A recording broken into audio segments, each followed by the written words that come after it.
Welcome to the Mobile Home Park Mastery Podcast, where you will learn how to identify, evaluate, negotiate, perform due diligence on, finance, turn around, and operate mobile home parks. And now, here is your host, the fifth largest mobile home park owner in the United States, Frank Rolfe. Webster's Dictionary defines an amenity as a desirable or useful feature. That's a great way to think about it because in many mobile home parks, the things you do, those little items you add, are what gives your community that happy feel. This is Frank Rolfe, the Mobile Home Park Mastery Podcast.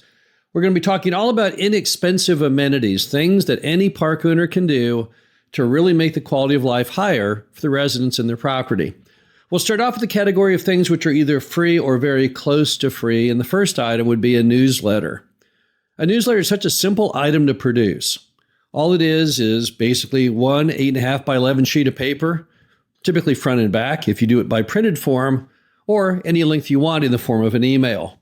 Typically in the newsletter, there's a few basic features, normally a paragraph talking about something to do with that month, historically, like Valentine's Day or Christmas, and then additionally, some additional tips for residents on things they might want to do because of the season, such as keep faucets dripping if it's freezing out, things like that.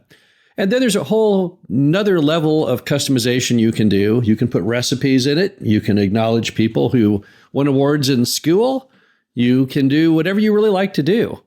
And the beauty of the newsletter is it helps to bind those residents together. As they learn more about each other, then it gives them the opportunity to discuss topics and build friendships. And those relationships are all important in a mobile home park. The entire sense of community is one of the biggest amenities you can, in fact, offer.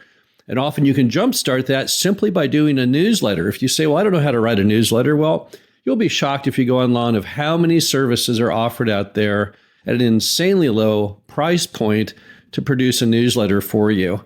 But having that newsletter, having something out there front and center that tells the residents, hey, we care about your life and we want everyone to know each other and build bonds, that's a really important item. The second is just a cheery attitude on the part of your manager. This is totally free. Basically, have your manager look at the half full glasses as half full and not half empty. If they smile and are nice to the residents, it puts them in a positive mood and it makes everything go better. Having a dour, unhappy manager who approaches things in a very sarcastic and unfriendly way really doesn't get you what you want from your community, which is something in which you get your rent, people follow the rules, and everyone is happy with the value decision they have in living there. How do you get the manager to have a more cheery attitude? Well, number one, tell them it's important to you that they do so.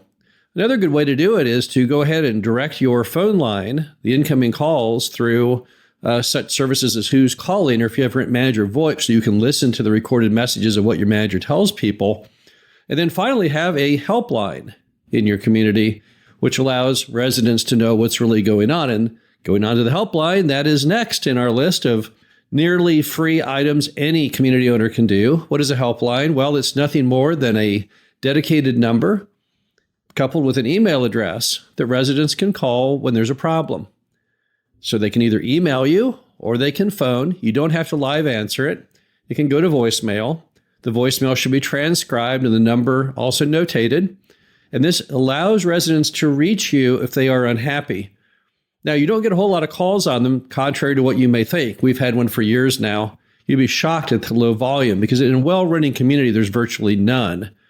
But if there's a problem in your community, particularly something wrong with the manager, there's no way you would ever know of a problem with the manager because they could suppress that information. So therefore, the helpline is a really, really important item to have.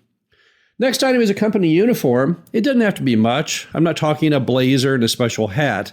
I'm talking more like a polo shirt with the name of the community embroidered on it, or a regular button-down shirt, or a jacket, windbreaker. All these things can be bought online so inexpensively today, and it really does set a different standard when your manager, or if you have any additional maintenance staff, if they are wearing uniforms. It makes people feel like they live in a country club. It also allows them to identify people, particularly with maintenance staff, who are legitimate folks walking around the community picking things up and not people who shouldn't be on property. Next, we have adding streetlights through the power company.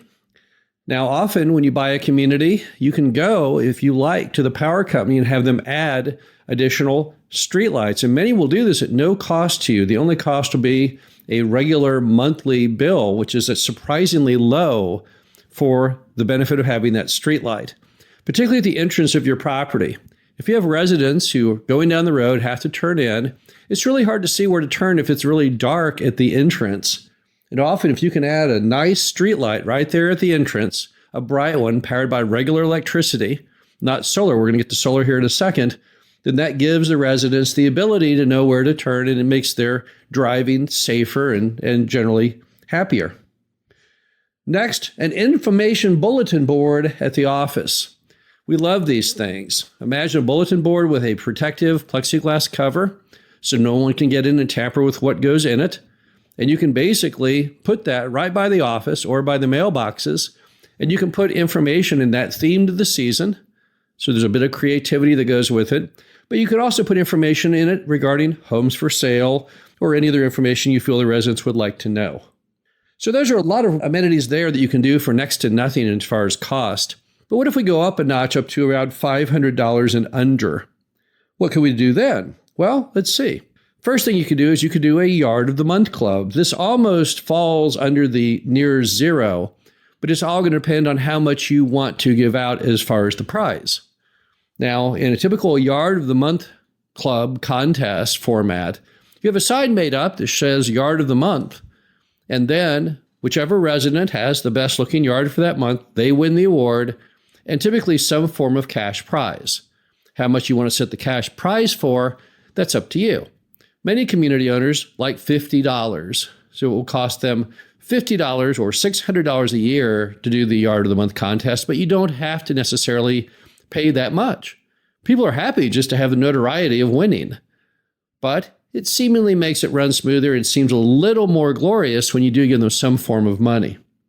Another item is striping speed bumps. Speed bumps are very, very annoying to all park residents. We typically don't try and add them, but we make do with what we have. But if you can't see where the speed bump is, it's extra jarring. Striping is very, very inexpensive. So stripe the speed bumps and you'll have lots happier residents because they can see it coming, and it just makes the road look more professional. This next one is something called the Blessing Box. We've been doing a lot of these recently with lots of great feedback. The Blessing Box, and I know everyone has seen this, it's a box that typically sits on a single pole. They can be made of wood. They can be made of metal. They have a door on them with plexiglass, and inside you have several different options, typically chosen by the residents. Some people use blessing boxes to put in books. The concept being read a book and then put the book back. If you have any excess books, put them in. Want to read a book? Well, there's plenty in here you can read for free. In other communities we have, those blessing boxes become filled with food. People put canned goods and other items that are safe and store well in the blessing box, with the concept being, if you've got a little extra money, little extra blessings, put some excess food in the box for those who need some. What's great about the blessing box is not only does it make people feel good because they're helping others, but people never, ever vandalize those things. I think they find it almost sacrilegious to do so. So we've added blessing boxes now in most of our communities for a while, and they never get tampered with. People use them as they were originally intended to either put food or books or whatever else they think in there that a community resident would need, and it's there for them in times of need. You can typically get a blessing box for less than $500. Depends on the quality of what you do and whether you go with wood or metal. Next, just generally cleaning up your mailbox area. I'm shocked at how many communities I go in where everyone overlooks the mailbox. And the mailbox is something that every resident sees at least once a day, except possibly on Sundays. So why not make it look better? Typically, mailbox areas, all they need is some paint. The posts that hold up the mailboxes, and it depends on the kind of mailboxes you have. But regardless, there's always room for improvement. You might also want to add a trash can. A lot of mailbox areas, there's tons of paper that fall on the ground and blow around the property because there's not a place to just put all that junk mail. You can get a nice commercial trash can to go by your mailboxes, again, for less than $500. And it will pay dividends wonderfully as far as aesthetics, because all that junk mail will be contained and won't be blowing around the property all the time. Next, one of our favorite amenities, the good old American picnic table.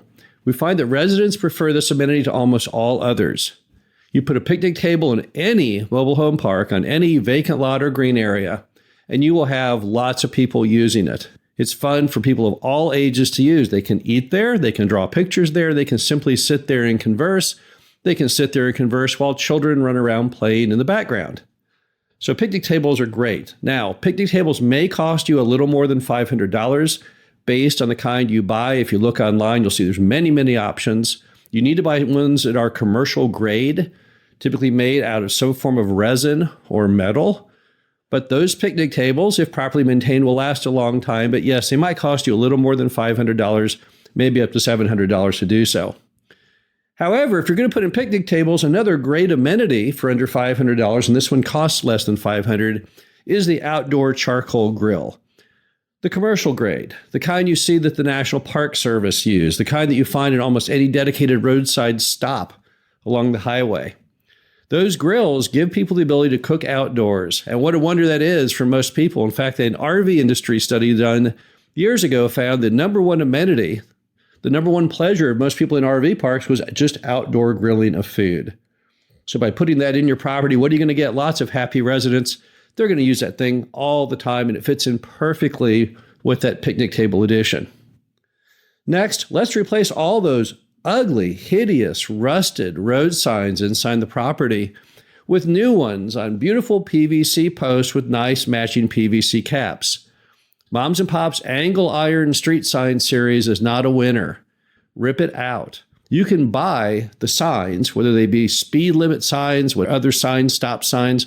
Those things cost online probably about $50 new, or maybe even $100 in some cases. You add in the cost of the post, you've got something that's about $200 roughly in cost, and it's just a great looking amenity to your property. Removing all those old rusted signs and replacing them with new ones gives a whole nother level of charm and aesthetic sensibility to your mobile home park. Let's not forget solar streetlights. We love solar streetlights. We've been adding them to our properties, I think now for nearly a decade. We saw them in a trade show at one of the Vegas mobile home park events years and years ago. We started buying them as a test, and we found the more we added, the more we liked them. We buy the ones made by Gamasonic. We buy even the big ones. Now, the big ones you can't get for $500, but you can get lots of the smaller ones for that amount. And we use them to create ambient light throughout the darker areas of the property. Residents like ambient light. It makes them feel safe, and it's aesthetically pleasing. Next, feather flags. Feather flags are flags that look completely furled, out in the wind, perfect, regardless of what the weather is doing. Unlike a traditional flag, when there's no wind, the flag just sits vertically and doesn't do anything. Feather flags are always out because they don't require any wind to keep them exposed, the full color of whatever flag you've selected. We love feather flags. You can buy feather flags for about $200. We like to run them down the entrance if we can, roughly at a spacing of about 50 feet. But if you can't afford that, if you just put maybe one or two at your entrance and another one perhaps at your office, it would do you a world of good. And then finally, as long as we're adding signs, let's go put a few more signs to let residents know we appreciate them. Signs that say things like, welcome home. Those kinds of signs definitely affirm your residents' value perception that they like paying and living in that community. And when you reinforce that, you reinforce retention, you reinforce attraction of new residents, does you a world of good. The bottom line to all this is there are many, many amenities out there for every park owner at a very low cost. And there's really, as a result, no excuse not to go ahead and put most everything I just mentioned into your property. You can still get it in this year before winter hits, and your residents will be very happy you did. This is Frank Rolfe, the Mobile Home Park Mastery Podcast. Hope you enjoyed this. Talk to you again soon. Thank you for listening to the Mobile Home Park Mastery Podcast. Be sure to visit us at mhpmastery.com to subscribe to the show, read our show transcriptions, and access all of our great information on mobile home park investing.